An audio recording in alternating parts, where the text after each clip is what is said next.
BTech, BBA మరియు MBA కోర్సులు 15+ years experience ఫ్యాకల్టీతో పాటు placement guarantee. Kishkinda university, Ballari. Operation Sindoor కొనసాగుతుందని భారత ప్రభుత్వం ప్రకటించిన తర్వాత పాకిస్తాన్లో పరిస్థితులు ఎలా ఉన్నాయి?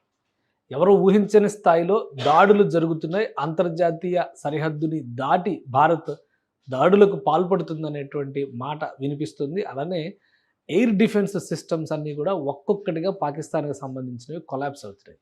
అసలు ఏం జరుగుతుంది పాకిస్తాన్ లోపల? కొన్ని దృశ్యాలు మీకు చూపిస్తాను. పాకిస్తాన్లో ప్రస్తుత పరిస్థితి, తాజా పరిస్థితి ఎలా ఉంది భారత్ రిటాలియేషన్ తర్వాత? ఎందుకంటే వరుస పెట్టి పాకిస్తాన్ జరుపుతున్నటువంటి మిసైల్ అటాక్స్, కౌంటర్ అటాక్స్, ముఖ్యంగా మిసైల్ సిస్టమ్స్ని బ్రేక్ చేసేటువంటి క్రమంలో గస్తీ తిరుగుతున్నటువంటి భారత యుద్ధ విమానాలను కూడా టార్గెట్ చేస్తూ ఏరోడ్రోమ్ సిస్టమ్స్ని ఉపయోగిస్తున్నాయి. సో ఈ సిస్టమ్స్ని కొలాబ్ చేసేటువంటి పరిస్థితుల్లో భారత సైన్యం కూడా కీలకమైనటువంటి నిర్ణయాలు తీసుకుంటుంది. ఆ క్రమంలోనే ఈ ప్రతి దాడులు వరుసగా జరుగుతున్నాయి. వాటికి సంబంధించినటువంటి కొన్ని దృశ్యాలు మనకు అందుబాటులోకి వచ్చినాయి. ఒకసారి చూద్దాం. ఇది ప్రస్తుతం రావల్పిండి సిటీలో ఉన్నటువంటి ఒక ముఖ్యమైనటువంటి ఏరియా. రావల్పిండిలో జరుగుతున్నటువంటి ప్రస్తుత దాడి తర్వాత ఉన్నటువంటి దృశ్యం. సో రావల్పిండి అనేది చాలా ముఖ్యమైనటువంటి సిటీ. మనకి అందరికీ తెలుసు, షోయబ్ అఖ్తర్ రావల్పిండి ఎక్స్ప్రెస్ అంటారు. సో క్రికెటర్గా అతని గురించి మనం ప్రస్తావించాల్సిన పరిస్థితి ఇప్పుడు అవసరం లేదు. కాకపోతే గుర్తు చేయడం కోసం చెప్తున్నాను. రావల్పిండి సిటీలో డ్రోన్ అటాక్ జరిగింది. అన్మాన్డ్ వెపన్స్ని భారత సైన్యం ఉపయోగిస్తుంది అనడానికి ఇది ఒక ఉదాహరణ.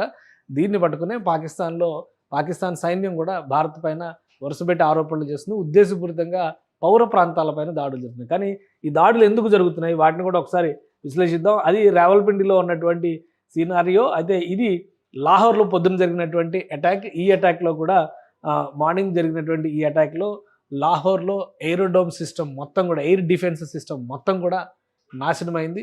అలానే అక్కడ రావల్పిండిలో జరిగినటువంటి అటాక్లో కూడా ఎయిరో డిఫెన్స్ సిస్టమ్ మొత్తం నాశనమైంది. ఇది లాహోర్లో ఉన్నటువంటి సన్నివేశం. అయితే ఇది మరొకటి, ఇది కూడా రావల్పిండిలో జరిగినటువంటి సీన్. ఇది రావల్పిండిలో ఈరోజు క్రికెట్ మ్యాచ్ ఉంది. Pakistan super league cricket match ఉంది. పెషావర్ వర్సెస్ కరాచీ మ్యాచ్ ఉంది. సో ఆ మ్యాచ్ ఉన్న స్టేడియంకి సమీపంలోనే ఇందాక మనం చూసినటువంటి దృశ్యం. సో అక్కడ అటాక్ జరిగినటువంటి నేపథ్యంలో మ్యాచ్ని ఆపేస్తున్నారని పాకిస్తాన్ క్రికెట్ అభిమానులు ఆందోళన వ్యక్తం చేస్తున్నారు. అందరికీ తెలుసు, మన ఐపీఎల్ తరహాలోనే అక్కడ పాకిస్తాన్ సూపర్ లీగ్ అని చెప్పి ఒక క్రికెట్ మ్యాచ్ టోర్నమెంట్ నిర్వహిస్తున్నారు. అందులో ఇంగ్లాండ్ ప్లేయర్స్ కూడా పార్టిసిపేట్ చేస్తున్నారు. సో ఈ మ్యాచ్ ఆగిపోయింది. దాంతో అక్కడ ఉన్నటువంటి తాజా పరిస్థితి, తాజా సన్నివేశాలు, ఇవన్నీ ప్రజల ఆందోళన చెందుతున్నటువంటి స్టేడియం దగ్గర ఆందోళన చెందుతూ ప్రజలు తిరుగుతున్నటువంటి వైనం, ఇవన్నీ కూడా మనం చూస్తున్నాం. ఇది రావల్పిండిలో సిచ్యుయేషను. మార్నింగే లాహోర్లో ఎయిర్ డిఫెన్స్ సిస్టమ్ మొత్తం కొలాప్స్ అయింది. రావల్పిండిలో ఎయిర్ డిఫెన్స్ సిస్టమ్ మొత్తం కొలాప్స్ అయింది. మరొక ముఖ్యమైనటువంటి నగరం పైన కూడా భారత్ అటాక్ చేసింది. ఆ నగరం పేరు కూడా సియాల్కోట్కు సంబంధించినటువంటి దృశ్యాలు కూడా కొన్ని మన అందుబాటులో ఉన్నాయి. ఇది సియాల్కోట్లో ప్రస్తుతం ఉన్నటువంటి సన్నివేశం. సియాల్కోట్లో జరిగినటువంటి అటాక్, అక్కడ కూడా డ్రోన్ అటాక్ జరిగింది. ఇది ఒక జనావాసానికి దగ్గరగా ఉండేటువంటి ప్రదేశమే. కాకపోతే ఇక్కడ నుంచి దీని పక్కనే ఆర్మీకి సంబంధించినటువంటి కంటోన్మెంట్ ఉంది.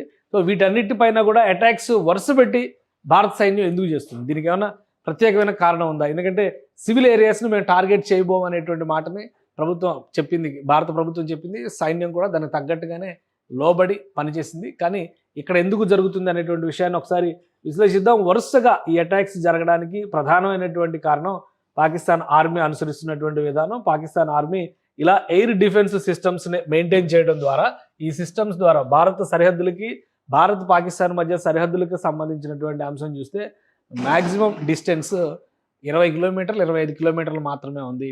సియాల్కోట్ లాంటివి అయితే కాశ్మీర్ అంతర్జాతీయ బార్డర్కి అతి సమీపంలో ఉండేటువంటి ప్రదేశం. అలానే లాహోర్ 27 కిలోమీటర్ల డిస్టెన్స్లో మాత్రమే ఉంది.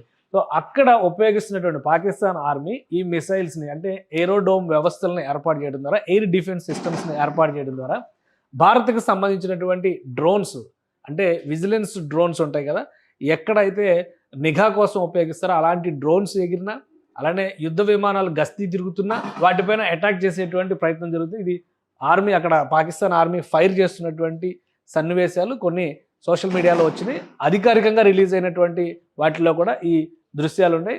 సో వీటిని దృష్టిలో పెట్టుకునే ఈ అటాక్స్ని కౌంటర్ చేసేటువంటి క్రమంలో భారత్ డ్రోన్ అటాక్స్కి నిలబడింది. డ్రోన్ అటాక్స్ స్టార్ట్ చేసింది. డ్రోన్ అటాక్స్ చేసినటువంటి సందర్భంలో ఇక్కడ జరిగినటువంటి సన్నివేశం ఒకసారి ఇది కూడా చూడాలి. ఈరోజు ఉదయం రికార్డ్ అయింది, లాహోర్ పైన జరిగినటువంటి అటాక్లో రికార్డ్ అయింది. ఈ హారప్ డ్రోన్స్ని భారత సైన్యం ఉపయోగిస్తుంది. ఇజ్రాయెల్ తయారీ హారప్ డ్రోన్స్ ఇవి. ఈ డ్రోన్స్కి ఒక ప్రత్యేకత ఉంటుంది. లేజర్ గైడెడ్ మిసైల్స్ తరహాలోనే ఈ డ్రోన్స్ ఎక్కడైతే లక్ష్యాన్ని నిర్దేశిస్తారో ఆ లక్ష్యాన్ని కరెక్ట్గా అటాక్ చేయడానికి అవకాశం ఉండేటువంటి డ్రోన్స్ ఇవి. ఒక నిర్దిష్టమైనటువంటి ప్రదేశం నుంచి భారత సైన్యం టార్గెట్ను ఫిక్స్ చేసి ఈ డ్రోన్ రిలీజ్ చేసిన తర్వాత అది ఎక్కడైతే టార్గెట్ ఫిక్స్ చేసిందో దాన్ని ట్రేస్ చేసుకుని టార్గెట్ అటు ఇటు మూవ్ అయినా కానీ కొట్టేసేటువంటి అవకాశం ఉంటుంది. ఇది ఇజ్రాయెల్ డెవలప్ చేసినటువంటి ప్రత్యేకమైన టెక్నాలజీ. భారత్ పాకిస్తాన్ల మధ్య యుద్ధం వస్తే ఏం జరగవచ్చు, 1999లో జరిగిన కార్గిల్ వార్ రిపీట్ అవుతుందా అనే అంశం పైన మనం గతంలో కూడా ఒక వీడియో చేసాం. ఎట్టి పరిస్థితుల్లో ఈసారి భారతదేశం సైన్యాన్ని దింపదు, టెక్నాలజికల్ వార్ఫేర్ని మాత్రమే ఉపయోగిస్తుంది అనేటువంటి మాట చాలా క్లియర్గా చెప్పాం. దానికి తగ్గట్టుగానే ఇప్పుడు మనం చూస్తున్నదంతా అవెంజర్స్ యుద్ధ సన్నివేశాల్లా కనిపిస్తున్నటువంటి ఇండో పాకిస్తాన్ బార్డర్ సన్నివేశాలు ఇవన్నీ కూడా. సో పాకిస్తాన్ ఏ విధంగా అయితే కవ్వింపు చర్యలకు దిగుతుందో దానికి కౌంటర్ చేసేటువంటి క్రమంలో ఒక్కొక్కటిగా భారతదేశం ఈ అటాక్స్ చేస్తూ వెళ్తుంది. అన్నీ కూడా అన్మాన్డ్ డ్రోన్స్. ఇది సింగిల్ యూజ్ డ్రోన్స్ అంటారు వీటిని. డైరెక్ట్గా లక్ష్యాన్ని టార్గెట్ చేసి ఒక విధంగా ఆత్మాహుతి దళంలాగా ఆ లక్ష్యం పైన మోహరించి బ్లాస్ట్ అయిపోయేటువంటి డ్రోన్స్ అనమాట. వీటికి సంబంధించి డీటెయిల్గా మరొక వీడియో కూడా మనం చేద్దాం.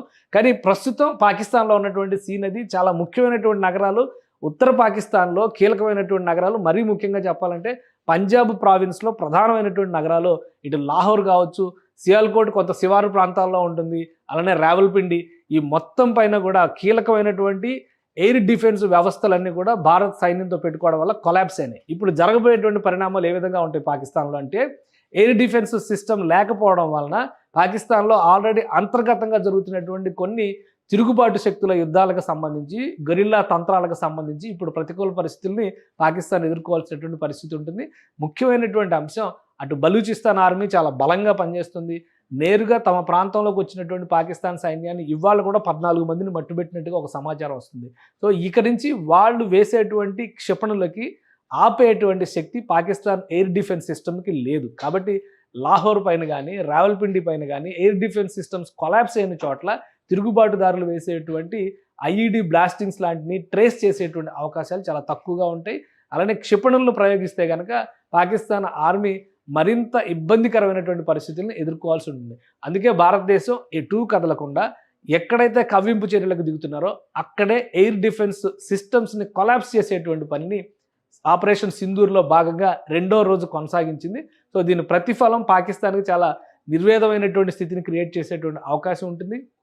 ఇటు భారతదేశాన్ని ఎదుర్కోవడంతో పాటు అంతర్గత తిరుగుబాట్లను ఏ విధంగా ఎదుర్కొంటుంది, రక్షణ వ్యవస్థలు వైఫల్యం చెందిన చోట పాకిస్తాన్ సైన్యం ఎలా నిలబడుతుంది అనేది ఇక్కడ చాలా ముఖ్యమైనటువంటి అంశం. మరీ ముఖ్యంగా ఆజాద్ కాశ్మీర్ అని చెబుతున్నటువంటి ప్రాంతంలో విపరీతమైనటువంటి తిరుగుబాటు ధోరణి తీసుకొచ్చేటువంటి ప్రయత్నం చేస్తుంది. స్వాతంత్ర సమరయోధులు చనిపోయినట్టుగా వారి శవాల ఊరేగింపు చేస్తూ టెర్రరిస్టులకు సంబంధించి ఒక ఊరేగింపు కార్యక్రమాలను ఒకవైపు నిర్వహిస్తుంది. అంటే ఎమోషన్స్ని, భావోద్వేగాలు రెచ్చగొట్టేటువంటి ప్రయత్నం ఒకవైపు చేస్తుంది. మరోవైపు నుంచి చూస్తే కనుక ఆర్మీ దగ్గర ఆయుధాలు లేకపోయినా కానీ మాటలతో ఆత్మవిశ్వాసం నింపేటువంటి ప్రయత్నం చేస్తుంది. ఇక చైనా ముందు మోకరిల్లింది. చైనా ఇన్వాల్వ్మెంట్ ఇందులో ఎంతవరకు ఉంటుంది అనేది వేచి చూడాలి. భారతదేశం కూడా ఈ అంశాలన్నింటినీ కూడా నిశ్చితంగా పరిశీలిస్తుంది.